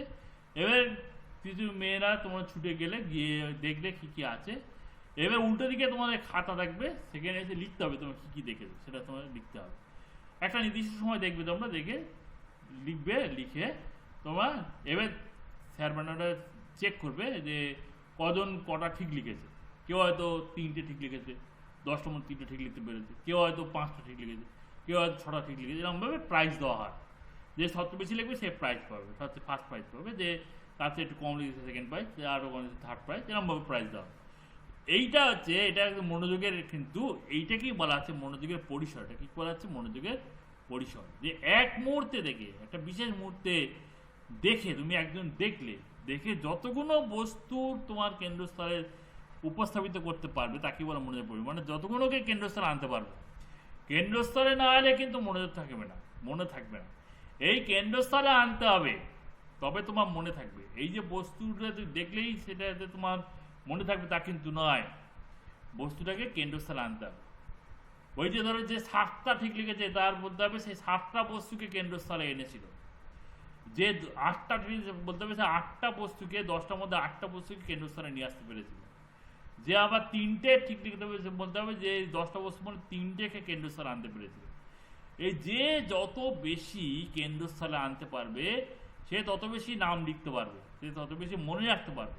ঠিক আছে, তার পরিসর তত বেশি হবে, তার মনোযোগের পরিসর বা স্প্যান অফ অ্যাটেনশন তত বেশি হবে। এটাই হচ্ছে মনোযোগের পরিসর, যে কতটা তুমি মনে রাখতে পারছো। অর্থাৎ মনে রাখা মানে কি, কেন্দ্রস্থলে আনা। মনে রাখা মানে কি, কেন্দ্রস্থলে কতটা তুমি তোমার কেন্দ্রস্থলে আনতে পারছো, তোমার মনোযোগের পরিসর তত বেশি হবে। স্প্যান অফ অ্যাটেনশন, মনোযোগের এই পরিসর দিক থেকে ব্যক্তি ব্যক্তি পার্থক্য হয়। খেলার মাঠে তোমরা দেখতে পাবে যে কেউ হয়তো 8টা ঠিক লিখেছে, কেউ 6টা ঠিক লিখেছে, কেউ 3টে ঠিক লিখেছে। তাহলে ব্যক্তি ব্যক্তি পার্থক্য। সবাই একই বস্তু দেখেছে, একই সময় ধরে দেখেছে, কিন্তু কেউ 8টা ঠিক লিখতে পেরেছে, কেউ 5টা, কেউ 2টো। হ্যাঁ, তাহলে এইটা দেখো পার্থক্য। এটা মনোযোগের পরিসরের মধ্যে কিন্তু ব্যক্তি ব্যক্তি পার্থক্য দেখা যায়। স্বাভাবিক ব্যক্তি মনোযোগের পরিসর 4 থেকে 5 এককের মধ্যে থাকে। এটা স্বাভাবিক পরিসরে 4 থেকে 5, মানে যে একসাথে দেখে 4টা 5টা বস্তু তুমি মনে রাখতে পারো, এটা স্বাভাবিক। এর চেয়ে ভালো কাজের হতে পারে বা খারাপ কারো হতে পারে। স্বাভাবিক হচ্ছে নর্মালি 4টে থেকে 5টা বস্তু, 10টার মধ্যে তোমার 4টে কি 5টা বস্তু মনোযোগ তোমার মনে রাখতে পারবে তুমি। যাদের ভালো মনোযোগ তারা আরো বেশি রাখবে, যাদের পরিসর কম তারা কম রাখতে পারবে। ঠিক আছে, এটা গেল মনোযোগের পরিসর। তাহলে তোমার একটা প্রশ্ন লেখো, মনোযোগের পরিসর বলতে কি বোঝো? মনোযোগের পরিসর বলতে কি বোঝো? এই যে তোমাদের এক একটা প্রশ্ন দিলাম মানে এক একটা বৈশিষ্ট্য। ঠিক আছে, এক একটা প্রশ্ন দিলাম মানে এক একটা বৈশিষ্ট্য। এইবার দেখো, এই যে বৈশিষ্ট্যগুলো তোমরা দেখলে বা আলোচনা এখন যেটা আলোচনা হলো, বিভিন্ন বৈশিষ্ট্যগুলো যে আলোচনা হলো, এই এই আলোচনার পরিপ্রেক্ষিতে আমরা মনোযোগ একটা কার্যকরী সংজ্ঞা আমরা পেতে পারি। ঠিক আছে, এই যে বৈশিষ্ট্যগুলো আলোচনা করা হলো এতক্ষণ ধরে, এই যে বৈশিষ্ট্যগুলো এতক্ষণ ধরে আলোচিত হলো, তার পরিপ্রেক্ষিতে মনোযোগের একটা কার্যকরী সংজ্ঞা আমরা পেতে পারি বা পেয়েছি। সেটা কি বলছে? মনোযোগ এমন এক ব্যক্তিকেন্দ্রিক, পরিবর্তনশীল, সদাচঞ্চল, সচেতন মানসিক প্রক্রিয়া, যা নির্বাচিত বিষয়বস্তু বিশ্লেষণ ও সংশ্লেষণের মাধ্যমে একক বস্তুধর্মী জ্ঞান আহরণে ব্যক্তিকে সহায়তা করে। মনোযোগ কি বলছে? একটা ব্যক্তিকেন্দ্রিক, মানে ব্যক্তিকে কেন্দ্র করে এই প্রক্রিয়াটা হয়। পরিবর্তনশীল, পরিবর্তন মানে কি? এই যে পরিবর্তন হচ্ছে, এই যে বলছি পরিবর্তনশীল, সবসময় পরিবর্তন হচ্ছে। মনোযোগের কেন্দ্রস্থলে একটা মুহূর্তে একটা বস্তু থাকছে, পর মুহূর্তে পরিবর্তন হয়ে যাচ্ছে। ঠিক আছে, ওই জন্য বলছে পরিবর্তনশীল। আর সদা চঞ্চল, মানে এই যে কখনো আওয়াজটা শুনতে পাচ্ছি, কখনো আওয়াজ শুনতে পাচ্ছি না, এই যে চঞ্চলতা, এই জন্য বলছে সদা চঞ্চল। সদা চঞ্চল মানে বৈশিষ্ট্যগুলোকে নিয়ে সংখ্যাটা তৈরি করা হয়েছে। সদা চঞ্চল মানসিক প্রক্রিয়া, এটা মনের প্রক্রিয়া বলে। সদা চঞ্চল সচেতন মানসিক প্রক্রিয়া, মানে এই যে বস্তু থাকে মানে কি, সচেতন থাকে আমাদের বস্তু, মন সচেতন থাকে বস্তু সম্পর্কে। মানসিক প্রক্রিয়া যা নির্বাচিত বিষয়বস্তুর, নির্বাচিত বিষয়বস্তু মানে কি, মনোযোগের বস্তু নির্বাচন হয়, এই জন্য বলছে নির্বাচিত বিষয়। প্রতিটা সংজ্ঞায় কিন্তু প্রত্যেকটা বৈশিষ্ট্যকে নিয়ে সংজ্ঞাটা তৈরি করা হয়েছে। ঠিক আছে, প্রত্যেকটা বৈশিষ্ট্যকে নিয়ে সংজ্ঞা তৈরি করা হয়েছে। নির্বাচিত বিশ্লেষণ ও সংশ্লেষণের মাধ্যমে একক বস্তুধর্মী জ্ঞান আহরণের সাথে, বিশ্লেষণ সংশ্লেষণ এখানে পড়েছে, বিশ্লেষণ ও সংশ্লেষণ। ঠিক আছে, মাধ্যমে একক বস্তুধর্মী জ্ঞান আহরণের ব্যক্তিকে সহায়তা করে। তাহলে তোমরা সংজ্ঞাটা দেখলে যে প্রত্যেকটা বৈশিষ্ট্যকে ধরে ধরেই সংজ্ঞাটা তৈরি করা হয়েছে। তাহলে কি হলো সংজ্ঞাটা, কি হলো? আর একবার আমি পড়ছি, সংজ্ঞাটা বলাবো, অবশ্যই ভালো করে মুখস্থ করবে। মনোযোগ এমন এক ব্যক্তিকেন্দ্রিক, পরিবর্তনশীল, সদাচঞ্চল, সচেতন মানসিক প্রক্রিয়া, যা নির্বাচিত বিষয়বস্তু বিশ্লেষণ ও সংশ্লেষণের মাধ্যমে একক বস্তুধর্মী জ্ঞান আহরণে ব্যক্তিকে সহায়তা করে। ঠিক আছে, মনোযোগের সংজ্ঞা আমাদের পড়া হয়ে গেল। মনোযোগের সংজ্ঞা আমরা, মনোযোগের সংজ্ঞা লেখো, মনোযোগের সংজ্ঞা উল্লেখ করো, মনোযোগের সংজ্ঞাটি উল্লেখ করো, মনোযোগের সংজ্ঞাটি উল্লেখ করো। এখানে তোমাদের মন্তব্য বলা আছে যে দুটি শব্দ মনোযোগের কথাবার্তা অমনোযোগী বলি আমরা, দুটি শব্দ বিপরীত অর্থ ব্যবহার করে থাকে। যে শিক্ষার্থী শ্রেণীকক্ষে শিক্ষকের বক্তব্য শোনে তাকে বলে মনোযোগী, আর যে শোনে না তাকে বলে অমনোযোগী। কিন্তু অমনোযোগী শব্দটির অর্থ মনোযোগহীনতা নয়। অমনোযোগী মানে তার মনোযোগ নেই তা কিন্তু নয়, সে ওই মুহূর্তে মনোযোগ নেই, বিষয়বস্তুর প্রতি মনোযোগ নেই বলে শিক্ষার্থীর মনোযোগ প্রক্রিয়াহীনতা বলা যায়। অমনোযোগী মানে তার মধ্যে যে মনোযোগ দেওয়ার ক্ষমতা নেই তা কিন্তু নয়, সে মনোযোগ দিতেই পারে, ওই মুহূর্তে দেয়নি হয়তো, কিন্তু সে মনোযোগ কিন্তু দিতেই পারে, সে দিতেই পারে। সাধারণত বিজ্ঞান থেকে দেখা যায় শিক্ষার্থী বিশেষ মুহূর্তে শিক্ষকের বক্তব্য মনোযোগ দেয়, ঠিক এই মুহূর্তে সে বস্তু মনোযোগ, মানে ওই মুহূর্তে সে মনোযোগ দিচ্ছে না, কিন্তু সে যে অমনোযোগী মানে তার মধ্যে কোনো মনোযোগের কোনো নামগন্ধ নেই তা কিন্তু নয়, তো পরে মনোযোগ দিতেই পারে আবার। ঠিক আছে, তোমাদের বৈশিষ্ট্যগুলো হলো, আর সংজ্ঞাটা তোমরা অবশ্যই এটা পড়বে এবং পড়ে আমাকে লিখে দেখাবে, কিন্তু আমাকে না লিখে দেখালে কিন্তু হবে না, প্রত্যেকে লিখে দেখাবে। আরেকটা আলোচনা করবো, একটা ছোট আলোচনা করবো, যেটা হচ্ছে মনোযোগের নির্ধারক। মনোযোগের কি দেখবো? নির্ধারক। ঠিক আছে, নির্ধারক জিনিসটা কি, মনোযোগের নির্ধারক জিনিসটা কি, যেটা আমরা দেখবো। মনোযোগের নির্ধারক দেখবো আমরা। ঠিক আছে, মনোযোগের নির্ধারক কাকে বলে? এই যে ধরো তোমরা পড়লে যে মনোযোগে বস্তু নির্বাচন হয়, তোমরা এখানে পড়েছো যে মনোযোগে কি হচ্ছে, মনোযোগে বস্তু নির্বাচন হচ্ছে। মনোযোগে কি হচ্ছে? বস্তু নির্বাচন হচ্ছে। এই যে বস্তু নির্বাচন হচ্ছে, কার ভিত্তিতে নির্বাচন হচ্ছে? চেতনা, কোন একটা বস্তু নির্বাচন করছো তুমি মনোযোগের দ্বারা, বস্তু নির্বাচন, চেতনার কেন্দ্রস্থলে কোন বস্তুটা থাকবে সেটা কিন্তু নির্বাচন করতে হচ্ছে, সেটা কিন্তু এই স্থলে জায়গাটা কোন বস্তুটা থাকবে সেটা কিন্তু কি করতে হচ্ছে, সেটাকে নির্বাচন করতে হচ্ছে, সেটাকে কি করতে হচ্ছে? নির্বাচন করতে হচ্ছে। এই যে নির্বাচন করার প্রক্রিয়া, এই যে নির্বাচন করতে হচ্ছে, এই নির্বাচন কিভাবে হচ্ছে বুঝতে, নির্বাচন কিভাবে হচ্ছে? ঠিক আছে, বিশেষ চেতনার কেন্দ্রস্থানে উপস্থিত কোনো একটা অনেকগুলো বস্তু থেকে একটা বস্তুকে তুমি ওই কেন্দ্রস্থানে নিয়ে যাচ্ছ। এইখানটায় যে ছবিটা বাবা দেখাচ্ছি আমি, এটা ছবি ভালো করে বুঝবে, এইখানে অনেকগুলো বস্তু আছে, এইখানেও অনেকগুলো বস্তু আছে, এর মধ্য থেকে পার্টিকুলার একটা বস্তুকে কেন্দ্রস্থলে আনছো। তোমার মনোযোগ এর মধ্য থেকে এখানে যতগুলো বস্তু আছে, ওখানে অসংখ্য বস্তু আছে, এখানে অসংখ্য বস্তু আছে, তার মধ্য থেকে পার্টিকুলার একটা বস্তুকে কেন্দ্রস্থলে আনছে। এটা কিন্তু খুব সহজ কাজ না। এই যে কেন্দ্রস্থলে কি করে আসছে, কিভাবে আসছে উপস্থাপিত হচ্ছে, মনে তাদের গবেষণা ভিত্তিতে এরকম কতগুলো নির্ধারক বা শর্তের সন্ধান পেয়েছেন যেগুলি বস্তু নির্বাচনে সাহায্য করছে। এই যে কেন্দ্রস্থলে কোন বস্তুটা, এখানে অসংখ্য বস্তু আছে, এখানে আছে, এখানে আছে, কোন বস্তুটা কেন্দ্রস্থলে আসবে সেইটা যে নির্বাচন, এই নির্বাচনে বলছে বস্তু বা ব্যক্তির কতগুলো শর্ত আছে, যে শর্তগুলো এই বস্তু নির্বাচনে কেন্দ্রস্থলে কোন বস্তুটা আসবে সেটা নির্বাচনে সাহায্য করছে, এই যে নির্ধারক বা শর্তগুলোকে বলা হচ্ছে মনোযোগের নির্ধারক। এগুলিকে কি বলা হচ্ছে? মনোযোগের নির্ধারক বলা হচ্ছে। যে শর্তগুলো মনোযোগের বস্তুটাকে কেন্দ্রস্থলে আসতে সাহায্য করছে, নির্বাচন করতে সাহায্য করছে, কোন বস্তুটাকে নিয়ে আসবো, পার্টিকুলার কোন বস্তুটাকে আমি কেন্দ্রস্থলে আনবো, এই যে নির্বাচনে সাহায্য করছে যে শর্তগুলো, সেই শর্তগুলোকে বলা হচ্ছে মনোযোগের নির্ধারক। কি বলা হচ্ছে? মনোযোগের নির্ধারক। ঠিক আছে, মনোযোগের কি বলা হচ্ছে? নির্ধারক বলা হচ্ছে। এইখানে দেখো একটা সংজ্ঞা দেওয়া হয়েছে। অনেক ক্ষেত্রে বলা যায় ব্যক্তি তার নিজস্ব কোনো মানসিক অবস্থা, কখনো বলছে এই যে নির্ধারক দুই ধরনের, নির্ধারক কি কয় ধরনের? নির্ধারক দুই ধরনের। নির্ধারক কয় ধরনের হয়? দুই ধরনের। এই শর্ত বস্তুকে মনোযোগের কেন্দ্রস্থলে আসতে সাহায্য করছে, এটা এমন একটা শর্ত যে শর্ত কি করছে, ওরা বস্তুকে মনোযোগের কেন্দ্রস্থলে আনতে বা আসতে সাহায্য করছে। ঠিক আছে, সেই শর্ত বলে নির্ধারক। এই নির্ধারক দুই ধরনের হয়। নির্ধারক কয় ধরনের হয়? দুই ধরনের। ঠিক আছে, নির্ধারক কাকে বলে তোমরা আগে দেখলে। নির্ধারক বলে এমন একটা শর্ত যেটি কি করছে, যেটি মনোযোগের কেন্দ্রস্থলে কোনো বস্তুকে আনতে সাহায্য করছে, মনোযোগের কেন্দ্রস্থলে কোনো বস্তুকে আনতে কি করছে, সাহায্য করছে। দুই ধরনের হয়। একটা হচ্ছে যে বস্তুটা কেন্দ্রস্থলে আসছে তার নিজস্ব কিছু গুণ থাকতে পারে, তার নিজস্ব কিছু গুণ থাকে যার দরুন অন্য বস্তুগুলোকে পরিত্যাগ করে ওই বস্তুটা কেন্দ্রস্থলে আসছে। ঠিক আছে, এই কারণটা ধরো আবার তোমার দেখাচ্ছি ছবিটা। এই ছবিটা খুব গুরুত্বপূর্ণ ছবি, বারবার দেখাচ্ছি।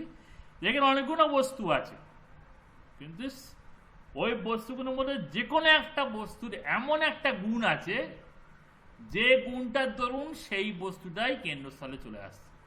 সেই বস্তুটা কি হচ্ছে, কেন্দ্রস্থলে চলে আসছে। কি বললাম, এখানে অনেকগুলো বস্তু আছে। এই বস্তুর মধ্যে, এই বস্তুগুলোর মধ্যে যে কোনো একটা বস্তুর পার্টিকুলার একটা গুণ আছে, যে গুণটার দরুন ওই বস্তুটা কি হচ্ছে, এই কেন্দ্রস্থলে চলে আসছে। এই যে গুণটার দরুন বস্তুটা চলে আসছে, এই গুণটাকে বলা, এই ধরনের গুণগুলোকে বলা হচ্ছে মনোযোগের বস্তুগত নির্ধারক। এই ধরনের গুণগুলো কি বলা হচ্ছে, মনোযোগের কি বলা হচ্ছে, বস্তুগত নির্ধারক। ঠিক আছে, বোঝা গেল? এই যে বলছে এমন কোনো বস্তুর, অনেক সময় বিষয়বস্তুর এমন কোনো বিশেষ গুণ থাকে তার জন্য ব্যক্তি তার পাশাপাশি অন্যান্য বিষয়বস্তু পরিত্যাগ করে সেটিকে চেতনা কেন্দ্রস্থলে উপস্থাপনের জন্য নির্বাচন করে। এই শ্রেণী নির্ধারণ বস্তুগত নির্ধারণ। আবার আরেকটা প্রকার হচ্ছে ব্যক্তি তার নিজস্ব কোনো মানসিক বৈশিষ্ট্য, ব্যক্তির এমন কোনো মানসিক অবস্থা বা বৈশিষ্ট্য যার তাড়নায় সে কোনো একটা বস্তুকে কেন্দ্রস্থলে আনছে। ব্যক্তির কোনো যে ব্যক্তি ধরো খেলার প্রতি ঝোঁক আছে, সে খেলা খেলতে ভালোবাসে, তার সবসময় মনোযোগ খেলার প্রতি চলে যাবে, সে সবসময় খেলাটাকেই তার মনোযোগের কেন্দ্রস্থলে নিয়ে আসবে। আবার কেউ ধরো তোমরা যেরকম ঘুমোতে ভালোবাসো, তাহলে তোমাদের ঘুমের প্রতি মনোযোগ, তোমরা ঘুমটাকেই তোমাদের মনোযোগের কেন্দ্রস্থলে রেখে দেবে। ঠিক আছে, তাহলে এটা আমাদের এটা নিজস্ব বৈশিষ্ট্য। তাহলে কখনো বস্তুর বৈশিষ্ট্যের জন্য কোনো বস্তুকে চেতনা কেন্দ্রস্থলে আনা যায়, আসে, তাকে বল বস্তুগত নির্ধারক। আবার কখনো ব্যক্তির কোনো বৈশিষ্ট্য বা মানসিক অবস্থার দরুন কোনো বস্তুকে এই কেন্দ্রস্থলে আনছে বা আনতে সাহায্য করছে, তাকে বলা হবে মনোযোগের কি বলা হবে, ব্যক্তিগত নির্ধারক। কি নির্ধারক? ব্যক্তিগত নির্ধারক। মনে দুটো নির্ধারক, একটা বস্তুগত নির্ধারক আর একটা কি ব্যক্তিগত নির্ধারক। এটা প্রশ্ন লেখো, আমি একটু প্রশ্ন অনেকগুলো দিচ্ছি, তোমার ছোট ছোট প্রশ্ন সব উত্তর লিখে দেখাবো। মনোযোগের নির্ধারক বলতে কি বোঝো? মনোযোগের নির্ধারক বলতে কি বোঝো ওর সাথে লেখো। মনোযোগের নির্ধারক কয় প্রকার ও কি কি? মনোযোগের নির্ধারক কয় প্রকার ও কি কি? মনোযোগের নির্ধারক কয় প্রকার ও কি কি? এরপর লেখো আরেকটা প্রশ্ন, মনোযোগের বস্তুগত নির্ধারক ও ব্যক্তিগত নির্ধারক বলতে কি বোঝো? মনোযোগের বস্তুগত নির্ধারক ও ব্যক্তিগত নির্ধারক বলতে কি বোঝো? তোমাদের মনে আছে তোমাদের যখন এমনি ক্লাস নিতাম আমি, তখন তোমাদের খাতায় লেখাতাম, প্রশ্ন লেখাতাম, পড়াতে পড়াতে বিভিন্ন প্রশ্নের উত্তর তোমাদের লিখিয়ে দিতাম আমি। ঠিক আছে, এটা তোমরা বলতে ভালোই, তোমরা ভালো হয়। এইটাও ধরো সেরামি এটা তোমরা ধরো, আমি তোমাদের ডাইরেক্ট ক্লাস দিতে পারছি না, ফলে তোমাদেরকে এখানেও ধরো ঠিক তেমনই এরকম তোমাদের গুগল মিটে নিতাম। গুগল মিটে অনেক সমস্যা হয়, গুগল মিটে তোমার মানে সবাই অ্যাটেন্ডও করে না, ফলে সবাই ক্লাস পায় না। এখানে কিন্তু সবাই এটা পাবে। ঠিক আছে, এই জন্য এই সিস্টেমটা আমি নিলাম। এখানে কিন্তু তোমাদের ধরো ওইরকমই যেরকম প্রশ্ন উত্তর খাতায় লেখাতাম, এটাও ধরো সেরামি। ঠিক আছে, এটাও ধরো সেরামি। তোমরা এই সব প্রশ্ন উত্তর লিখে আমাকে দেখাবে। মনে হয় বস্তুগত নির্ধারক ও ব্যক্তিগত নির্ধারক বলতে কি? প্রশ্ন উত্তর লিখলে কিন্তু অনেকটা পড়া হয়ে যায় তোমাদের। আমি বারবার বলছি তোমরা উত্তরগুলো লিখে আমার দেখাবে। এবার দেখো আজকে আমরা ব্যক্তিগত নির্ধারণ আলোচনা করে আজকে আমাদের শেষ হবে। ব্যক্তিগত নির্ধারকের কিছু ব্যক্তিগত নির্ধারণ আলোচনা করবো। যেমন ধর উদ্দীপক, উদ্দীপক মানে কিন্তু বস্তু, উদ্দীপক মানেই বস্তু, উদ্দীপক মানে কি বস্তু। উদ্দীপক বা বস্তুর তীব্রতা, এটার ব্যক্তিগত, এটা একটা বস্তুগত নির্ধারক। একটা বস্তুগত নির্ধারক কি? উদ্দীপক বা বস্তুর তীব্রতা।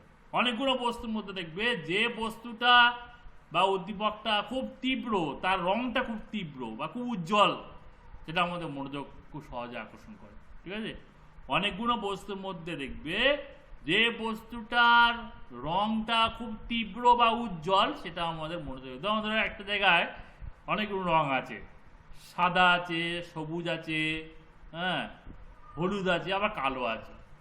তা স্বাভাবিকভাবে কোনটা আমাদের মনোযোগ বেশি আকর্ষণ করবে? কালোটা নিশ্চয়ই করবে। কারণ কি, কালোর কি আছে, কালো রংটা বেশি তীব্র। অতএব উদ্বেগের তীব্রতা বা এটা বা বস্তুর তীব্রতা একটা বস্তুগত নির্ধারণ, এটা বোঝা গেল নিশ্চয়ই। যার যেটা তীব্র বেশি সেটা আমাদের মনোযোগ বেশি আকর্ষণ করে।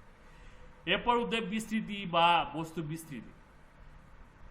অনেকগুলো বস্তুর মধ্যে যেটা দেখবে বেশি জায়গা ধরে আছে, বিস্তৃতি মানে বেশি জায়গা ধরে আছে, ঠিক আছে। যে বস্তুটা অনেক বড়, ধরো একটা জায়গায় অনেকটা বস্তু আছে, কোনো বস্তু ছোট, কোনো বস্তু মাঝারি, কোনো বস্তু খুব বড়। এর মধ্যে দেখবে চট করে আমাদের অনেক মনোযোগ পড়বে কোন বস্তুটা প্রতি পড়বে? স্বাভাবিকভাবে দেখবে যে বস্তুটা আকারে বড় তার প্রতি আমাদের মনোযোগ বেশি, মানে চট করে তার প্রতি মনোযোগ চলে যাবে। অন্যগুলোর প্রতি যাবে না তা বলছি না, কিন্তু চট করে মনোযোগ চলে যাবে কোনটার প্রতি? যে বস্তুটা আকারে বড় আছে। সেটা তোমরা এমনি পরীক্ষা করে দেখতে পারো। এক জায়গায় ধরো বিভিন্ন গাড়ি আছে, বাস আছে, ট্যাক্সি আছে, স্কুটি আছে, বাইক আছে, অটো আছে। এর মধ্যে কোনটা প্রতি মনোযোগ আমরা এক মুহূর্তে যদি দেখি, আমরা কোনটা প্রতি মনোযোগ বেশি হবে? স্বাভাবিকভাবেই বাসটা প্রতি চলে যাবে। প্রথমেই আমাদের যে মনোযোগটা চলে যাবে তারপরে যাবে বাসটার প্রতি। কেন? ওর বিস্তৃতি বেশি, ওর যেটা বেশি জায়গা ধরে আছে বলে ওর প্রতি আমাদের মনোযোগটা বেশি চলে যাবে। সুতরাং এই উদ্দীপকের বা বস্তুর বিস্তৃতি এটাও কিন্তু একটা মনোযোগের বস্তুগত নির্ধারণ। 3 নম্বর কি বলছে? উদ্দীপকের পুনরাবৃত্তি বা বস্তু পুনরাবৃত্তি। পুনরাবৃত্তি মানে কি? কোনো একটা বস্তু যদি বারবার আমাদের চোখের সামনে আসে বা কোনো একটা আওয়াজ যদি বারবার শুনতে পাই আমরা, তখন তার প্রতি মনোযোগ আমরা দিতে বাধ্য, সেটা আমাদের কেন্দ্রস্থলে চলে আসবে। কোনো একটা বস্তু, কি বললাম আবার বলছি, কোনো একটা বস্তু বারবার আমাদের চোখের সামনে আসছে বা কোনো একটা আওয়াজ যারা বারবার শুনতে পাচ্ছে, কিন্তু ক্ষীণ আওয়াজ হতে পারে, আওয়াজটা ক্ষীণ একদম আসতেও হতে পারে, কিন্তু সেটা বারবার আমাদের সামনে বা আমাদের কানে আসছে, সেই আওয়াজটা বারবার আমাদের কানে আসছে, দীর্ঘ সময় ধরে আসছে, বারবার আসছে, ফলে তার প্রতি মনোযোগ দেবো। কোনোটা আওয়াজ একবার এলো, জোরে আওয়াজ হলো একবার এলো, কিন্তু সেটা মনোযোগে নাও আসতে পারে। কিন্তু কোনো একটা ক্ষীণ আওয়াজটা ক্ষীণ হতে পারে, কিন্তু সেটা বারবার যদি আমাদের কানে আসে, বারবার আমরা যদি সেটা দীর্ঘ সময় ধরে আমাদের কানে যদি আসে, তখন সেটার প্রতি আমরা মনোযোগ দিতে বাধ্য, ঠিক আছে।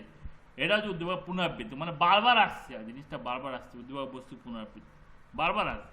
কোনো একটা ধরো গাড়ি যদি বারবার আসে, একটা গাড়ি একবার এলো তোমার চোখের সামনে দেখলে তো মনোযোগ নাও দিতে পারে, কিন্তু একটা গাড়ি যদি বারবার আসে, কোনো একটা গাড়ি, তুমি তার প্রতি মনোযোগ দিতে বাধ্য, মনোযোগ তুমি বেশি দিতে বাধ্য, ঠিক আছে। এটা একটা উদ্দীপক বা বস্তু পুনরাবৃত্তি, একটা বস্তুগত নির্ধারণ। 4 নম্বর কি? উদ্দীপক অভিনবত্ব। অনেকগুলো বস্তুর মধ্যে যদি কোনো একটা বস্তু নতুন ধরনের হয়, তখন সেই বস্তুটার প্রতি আমাদের কি হবে? আমাদের মনোযোগ বেশি চলে যাবে। ধরো তুমি শপিং মলে গেছো, শপিং মলে বিভিন্ন ধরনের জামা আছে, জামা প্যান্ট আছে। এবার তুমি দেখছো যে একটা বস্তু, এমন একটা জামা তুমি দেখতে পাচ্ছ যেটা তুমি আগে দেখোনি, সেরকম জামাটা দেখবে চট করে তার দিকে আমাদের মনোযোগটা চলে যাবে, যেতে বাধ্য আর কি, যে ধরনের জামাটা তুমি আগে কোনোদিন দেখোনি সেরকম জামার প্রতি চট করে দেখবে মনোযোগটা চলে যাবে। এটা হচ্ছে অভিনবত্ব। মানে কি? নতুনত্ব মানে যেটা প্রতি আমাদের মনোযোগ, মানে যেটা আমরা আগে দেখিনি, এরকম বস্তু প্রতি মনোযোগ আমাদের চট করে চলে যাবে, ঠিক আছে। শপিং মলের উদাহরণটা দিলাম, যে অনেকগুলো জামা, যে জামাগুলো দেখছো তুমি, এগুলো আগে দেখেছো, এটা মনে হচ্ছে এগুলো আগে দেখেছি। একটা নতুন ধরনের জামা দেখলে চট করে দেখবে সেটার প্রতি মনোযোগটা চলে গেল। এইটা হচ্ছে মনোযোগ অভিনবত্ব, উদ্দীপক বা বস্তু অভিনবত্ব, এটা বস্তুগত নির্ধারণ। গতিশীলতা। ধরো অনেকগুলো বস্তু আছে, এক জায়গায় অনেকগুলো বস্তু রাখা আছে, কিন্তু এর মধ্যে একটা বস্তুর গতি আছে, একটা বস্তু চলছে বা হাঁটছে বা ছুটছে। জায়গায় অনেকগুলো পোকা বা পিঁপড়ে আছে, পিঁপড়েগুলো কিছু পিঁপড়ে যারা মরে আছে, কিছু পোকা মরে আছে। এর মধ্যে একটা পোকা বা পিঁপড়ে এগিয়ে যাচ্ছে, সে চলে যাচ্ছে, হাঁটছে বা দৌড়াচ্ছে। আমাদের মনোযোগ স্বাভাবিকভাবে ওই বস্তুটা প্রতি চলে যাবে, যে ছুটছে বা হাঁটছে বা যার গতি আছে তার প্রতি মনোযোগ বেশি যাবে। এটা উদ্বেগের গতিশীলতা বা বস্তুর গতিশীলতা, এটা একটা বস্তুগত নির্ধারণ। যে বস্তুটা ছুটছে বা হাঁটছে তার প্রতি, ধরো একটা রাস্তায় অনেকগুলো গাড়ি রাখা আছে, এর মধ্যে একটা গাড়ি ছুটছে, একটা গাড়ি কি হচ্ছে ছুটছে বা হাঁটছে, মানে চলছে গাড়িটা, দেখবে ওর প্রতি মনোযোগ আমাদের স্বাভাবিকভাবে বেশি চলছে। যে গাড়িটা ছুটছে বা চলছে তার প্রতি দেখবে আমাদের মনোযোগটা ফট করে আমাদের চলে যাবে। এটা হচ্ছে উদ্দীপক বস্তুর গতিশীলতা। আর দুটো বৈশিষ্ট্য আছে উদ্দীপক বস্তুর আকস্মিকতা। হঠাৎ কিছু একটা ঘটে গেল, হঠাৎ আকস্মিক মানে হঠাৎ হঠাৎ কিছু ঘটে যাবে, ঠিক আছে, হঠাৎ কিছু একটা দুম করে একটা আওয়াজ এলো, একটা বোম পড়লো, এটা আমাদের মনোযোগ। আমরা কোনো আওয়াজ নেই, কিছু নেই, হঠাৎ একটা বোম পড়লো, ঠিক আছে, হ্যাঁ, হঠাৎ একটা দুম করে আওয়াজ হলো, কেউ পড়ে গেল, ঠিক আছে, হঠাৎ পড়ে গেল। এই যে আকস্মিক, এটা আমাদের মনোযোগ সঙ্গে সঙ্গে তার প্রতি মনোযোগ চলে যায়, সঙ্গে সঙ্গে তার প্রতি মনোযোগ চলে যায়। এই যে আকস্মিকতা, হঠাৎ জিনিসটা, হঠাৎ হঠাৎ কিছু যেটা আওয়াজ হলো, কিছু কিছু যেটা পড়লো, বোম পড়লো, ওটা আওয়াজ হলো, ঠিক আছে, এই যে হঠাৎ আওয়াজ হয়, হঠাৎের ফলে কি হয়, আমাদের মনোযোগটা ওই বস্তুর দিকে চলে যায়, সেকেন্ডে চলে যায়। এটা হচ্ছে উদ্দীপকের আকস্মিকতা বা হঠাৎ, হঠকারী। আর লাস্ট হচ্ছে স্পষ্টতা। অনেকগুলো বস্তু বা উদ্দীপক আছে, তার মধ্যে যেটা স্পষ্ট ভাবে দেখা যাচ্ছে, অস্পষ্ট না, স্পষ্ট দেখা যাচ্ছে, সেইটার প্রতি মনোযোগ বেশি চলে যায়। সুন্দর, যারা যারা অনেক করে তোমাদের সবার হাতে লেখা তো সুন্দর নয়, স্পষ্ট নয়। এবার ধরো খাতা দেখতে দেখতে দেখছি যার খাতাটা খুব সুন্দর, হাতে লেখা খুব সুন্দর, তার খাতার প্রতি আমার মনোযোগ বেশি চলে যাবে, তার খাতার প্রতি আমার মনোযোগটা বেড়ে যাবে, স্বাভাবিক চলে যাবে। সেটা আমি ভালো করে দেখবো, সেটা আমি সুন্দর করে পড়বো, আর অন্যগুলো পড়বো না, অন্যগুলো কম করে পড়বো, ঠিক আছে। ওই খাতাটা আমার আবিষে আমার কি স্পষ্ট করে লেখা আছে, সুন্দর করে লেখা আছে, ফলে ওর প্রতি আমার মনোযোগটা বেশি চলে যাবে। এটা উদ্দীপক বস্তু স্পষ্টতা, এগুলো বস্তুগত নির্ধারণ। তোমরা আশা করছি বুঝতে পেরেছ, তোমরা বস্তুগত নির্ধারকগুলো যেগুলো আলোচনা করলাম এগুলো আশা করছি বুঝতে পেরেছ। তোমাদের একটা প্রশ্ন এখানে দেবো যে মনোযোগের বিভিন্ন বস্তুগত নির্ধারকগুলি সম্পর্কে আলোচনা করো। মনোযোগের বিভিন্ন বস্তুগত নির্ধারকগুলি সম্পর্কে আলোচনা করো, মনোযোগের বিভিন্ন বস্তুগত নির্ধারকগুলি সম্পর্কে আলোচনা করো, ঠিক আছে। তাহলে আজকে তোমাদের এতদূর রইল। তোমাদের যেগুলো আলোচনা করলাম সেগুলো তোমরা তোমাদের বইয়ে দেখবে, বা এখানেও আমি দিয়েছি পুরো বইটাই, পুরো বইয়ের ছবিটাই তোমাদের আমি এখানে তুলে দিয়েছি। তোমরা এখানে আরামসে পড়তে পারবে, ঠিক আছে। পড়ে তোমরা এই জিনিসগুলো পড়বে, পড়ে কিন্তু আমাকে প্রত্যেকটা প্রশ্নের উত্তর তোমরা লিখবে, লিখে আমাকে দেখাবে, ঠিক আছে। প্রত্যেকটা জিনিসের উত্তর লিখে আমাকে কিন্তু তোমরা দেখাবে, এটা পড়বে তোমরা। ভালো করেই তোমাদের আলোচনাটা করেছি আমি, বেশ অনেকক্ষণ ধরে আলোচনা করলাম, ঠিক আছে। তোমরা আশা করছি তোমরা বুঝতে পারবে, ঠিক আছে। তোমাদের কাজ হচ্ছে প্রত্যেকটা প্রশ্নের উত্তর লিখে আমাকে দেখাবে। সবাই ভালো থাকবে, সুস্থ থাকবে, এই বলে আজকে ক্লাস শেষ করলাম।